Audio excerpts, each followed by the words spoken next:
Hello there, World of Tankers, and welcome to the channel. I'm your host, World of Blitz, and in today's video, I am running by far the most ridiculous spotting loadout you will ever see. We are going to be taking off calibrated shells and putting vents on my Boss Shop Tion 25 ton. Why? Well, running vents improves your view range by 7 meters, which allows this tank to have 337.8 meters of view range.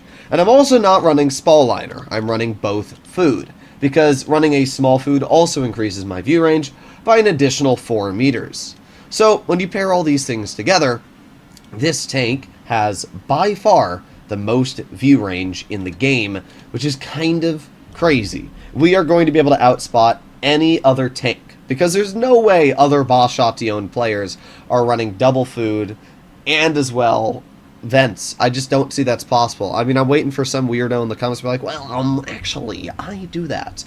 But I don't think that the normal Boss Shop Tion player is going to be doing this loadout. The real question is there actually a benefit to having the 10 meters of extra view range, or should you just stick with calibrated shells? Most likely the 10 meters isn't going to do much. I mean, that's only about 30 feet, which sure, it sounds like a lot if you're talking about like the distance from here to my bed, but it's not that much distance when you're talking about World of Tanks Blitz, and you can't really spot people. But what I do think it might make a big difference in is detecting people through bushes, because the more view range you have, the more easily you can detect people through bushes. Just like World of Tanks PC, there's a max view range you can have, and then after you reach that max view range, you will start to decrease tanks' camo ratings, and that's how spotting works. So ideally, we should be able to spot tanks a lot easier through concealment, and there you go. We just spotted a Grill 15 and E100 through bushes, which is normally pretty dang rare. Now, what is a little annoying is the fact that that 140's already been able to cross over there, but thankfully he has been bled a little bit at least. We have the Foch. Am I spotted from that? No. Okay, well, I'm not seeing much else. The problem is right now there's just nothing to really do here. Let's just poke this again. No. Okay, well, there's the E100.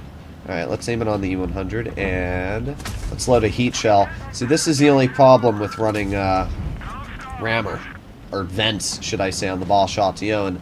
It's very simple. I cannot pen anything. Now, our 30B literally just killed himself for no reason, so what a great player.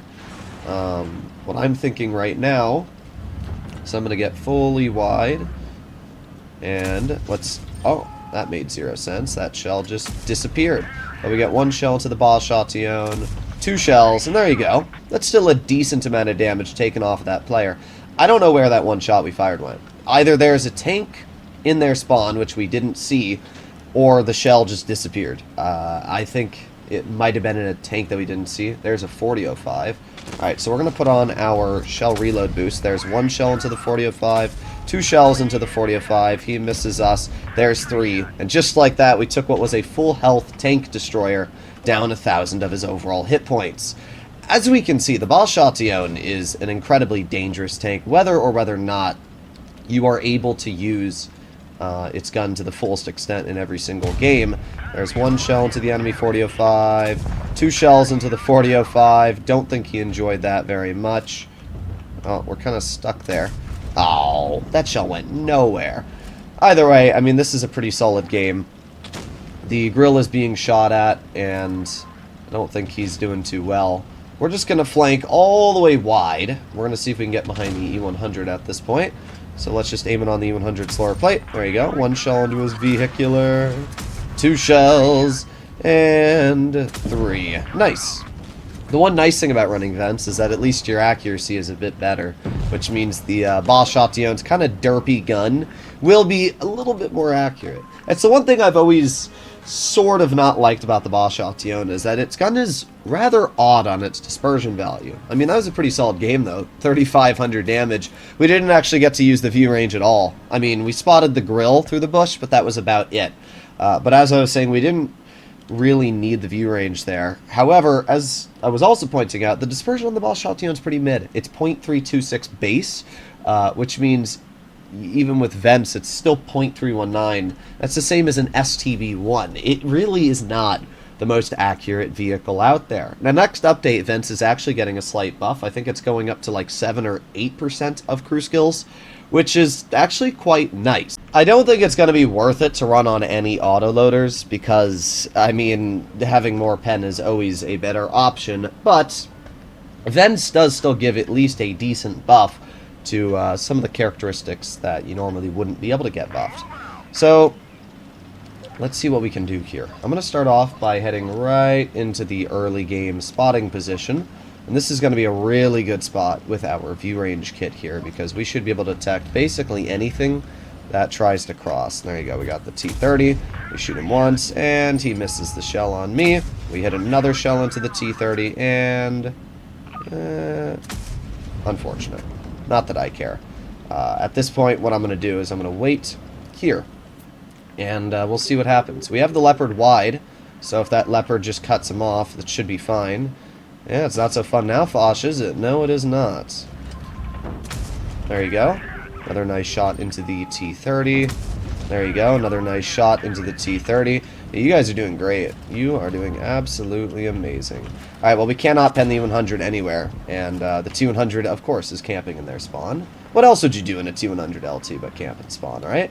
Alright, well, I'm sorry, Leopard, but I'm going to be leaving you. I'm going to be flanking. Problem is, we are still spotted for like 20 seconds, which is really, really irritating, to be completely real. I think we should be getting unspotted fairly soon, though.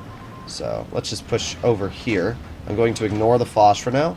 We're going to flank behind the E75 and get 1 pen, and 2 pens, and he's dead.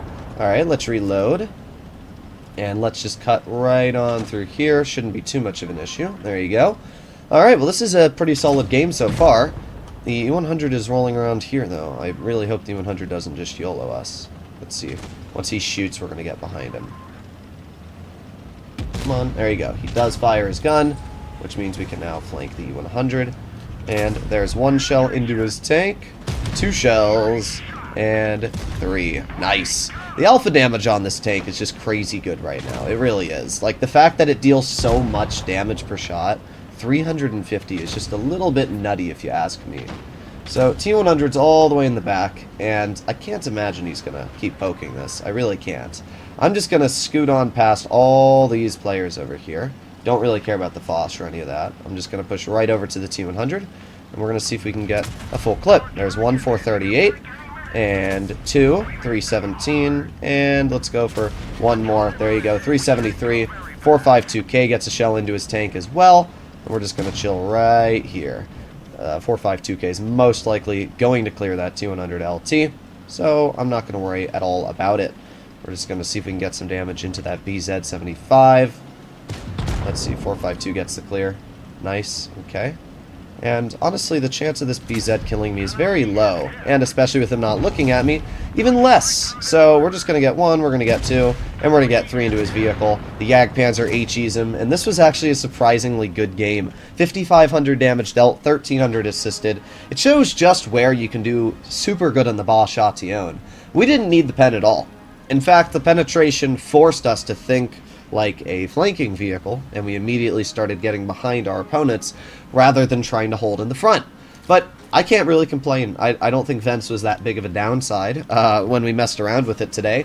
Do I think that you should run Vents on your light? No, I really don't think it's worth it when you can gain 30 mils of pen, especially next update when Calibrated Shells is getting an additional buff. Sure, Vents is getting a slight buff as well, but I just don't see that much of an advantage when you can literally almost give you a 20% pen buff. It's just so much better. So let me know in the comments down below what you guys think. At the end of the day, this is just an amazing tank, and you can easily see why. Please consider smashing that subscribe button down below, and I'll see you in the next one. Bye-bye.